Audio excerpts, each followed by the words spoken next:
The bulk of Kenyan household budgets, like most around the world, are channeled towards basic items such as food, shelter, clothing, and education, leaving little or nothing for a rainy day. British Gashenge explores the saving culture in Kenya.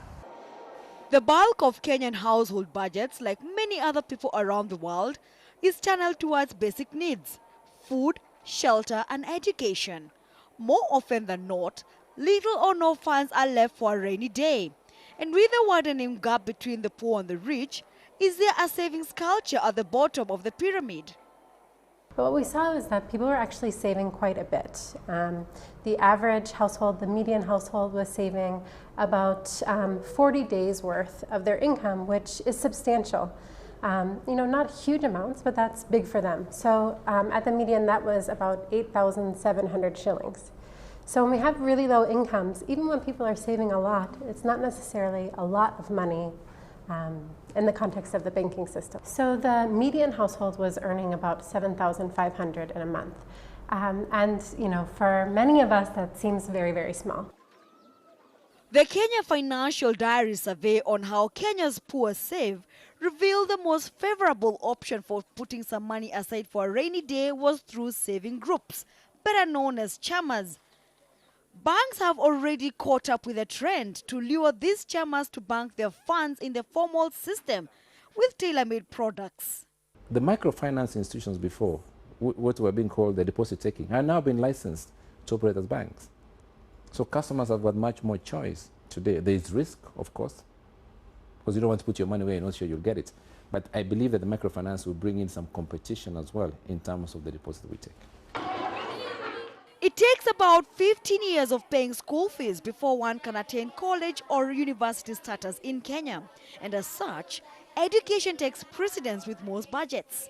And with few quality schools, the cost of education in Kenya is on the rise, forcing parents to plan ahead. We have seen that any product that has a savings element that can be tagged to school fees or education for that matter have tended to do very well. I think Kenyans put a lot of emphasis on education, so anything that helps them save towards their children's education seems to do well. There are many parents, especially mothers, very passionate about saving for their children. We haven't seen, in our case, it's perhaps less than 10% of our customers who are this savings accounts for children. And we must make it much easier and cheaper for them in terms of getting the returns on their investment as well. So let me say that the challenge is for us as a bank to actually improve the awareness, make it easy for our customers to enhance savings. As a rule of thumb, those who save more are expected to become wealthier in future terms and can easily withstand financial shocks. But are there different saving habits depending on gender? Men's incomes were much higher than women's. So if we look at just absolute balances, asset accumulation, men's assets were higher than women's.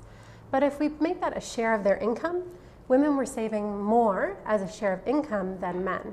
And what we saw is that within households, men often delegate a lot of that savings responsibility to their wives. On a macro level, national savings are significantly low, which poses a great challenge to Kenya's ability to attain middle income status by Vision 2030. Besides, it further hurts mega development planning for the government. The challenge for our country today, Beatrice, is about increasing the level of savings. It's never understood. It's less than 10%. So 10% savings cannot support economic development for this country over time. This is the challenge we see. And that message is not well understood. If you look at countries like India, they have raised this to almost 30%. If we have more savings, we can finance oil and gas projects. What do banks do? They collect savings, they collect income, then they lend to those who have economic activity and pay a return. That's what we do. But if you're struggling with 10% of savings, could we finance a $1 billion facility in Turkana? We couldn't do it. Mobile money transfer services have played a big role in deepening financial inclusion in the country. Products like Safaricom's M-Shwari with a savings option can further deepen the scope for a rainy day stockpile. But what needs to be done, especially in the financial sector, to encourage savings? We need to improve those services. I think what's happening is that lots of people are trying out banks and they're not really liking what they see. there are some benefits that those informal devices offer that banks can't reciprocate or haven't been very successful in reciprocating. And I think one of those issues that we saw was that people have this yearning for their money to be working, especially if you're low income or even if you came from a low income background.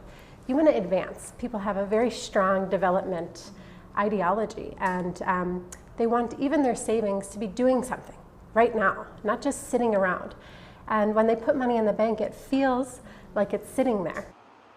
And of course, it helps a great deal to live within your means.